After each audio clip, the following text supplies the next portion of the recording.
ഇതെല്ലാം കാണുമ്പോൾ എനിക്ക് തോന്നുന്നത് ശിവസേനക്കാരെ വാടകയ്ക്കെടുത്തതാണോ എന്നാണ്. ശിവസേനക്കാരെ പ്രതിപക്ഷം വാടകയ്ക്കെടുത്തെന്ന പരാമർശം നീക്കം ചെയ്യണമെന്നാവശ്യപ്പെട്ട് വി.ഡി. സതീശൻ നൽകിയ നോട്ടീസിലാണ് സ്പീക്കറുടെ റൂളിംഗ്. മുഖ്യമന്ത്രി രാഷ്ട്രീയ അഭിപ്രായം സംശയരൂപത്തിൽ പ്രകടിപ്പിക്കുകയായിരുന്നു.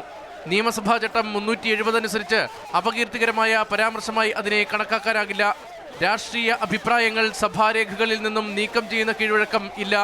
മുഖ്യമന്ത്രിയുടെ പരാമർശത്തെ പ്രതിപക്ഷ നേതാവിന്റെ പ്രസംഗത്തോട് താരതമ്യപ്പെടുത്താനാകില്ലെന്നും സ്പീക്കർ പി. ശ്രീരാമകൃഷ്ണന്റെ റൂളിംഗിലുണ്ട്. ചെയറിന് ബോധ്യപ്പെട്ടത് ബഹുമാനപ്പെട്ട മുഖ്യമന്ത്രിയുടെ പ്രസ്താവന അദ്ദേഹത്തിനുണ്ടായ രാഷ്ട്രീയമായ ഒരു അഭിപ്രായം സംശയരൂപേണ പ്രകടിപ്പിക്കുക മാത്രമാണ് ഉണ്ടായത് എന്നാണ്. ഗുരുവായൂർ ക്ഷേത്രവുമായി ബന്ധപ്പെട്ട് രമേശ് ചെന്നിത്തല നടത്തിയ പരാമർശം അദ്ദേഹം പോലും ഉദ്ദേശിക്കാത്ത തരത്തിൽ വ്യാഖ്യാനിക്കപ്പെടാൻ സാധ്യതയുള്ളതിനാലാണ് രേഖകളിൽ നിന്നും ഒഴിവാക്കിയത്. കുപ്രചരണത്തിനും ഭിന്നിപ്പിനുമായി പരാമർശം ഉപയോഗിച്ചേക്കാമെന്നും സ്പീക്കർ പറഞ്ഞു. കഴിഞ്ഞ വ്യാഴാഴ്ചയാണ് മുഖ്യമന്ത്രിയും പ്രതിപക്ഷ നേതാവും നിയമസഭയിൽ വിവാദ പരാമർശങ്ങൾ നടത്തിയത്. മുഖ്യമന്ത്രിയുടെ പരാമർശത്തിൽ പ്രതിഷേധിച്ച് വ്യാഴം വെള്ളി ദിവസങ്ങളിൽ പ്രതിപക്ഷം സഭ ബഹിഷ്കരിച്ചിരുന്നു. രതീഷ് അനിരുദ്ധൻ, മാതൃഭൂമി ന്യൂസ്, തിരുവനന്തപുരം.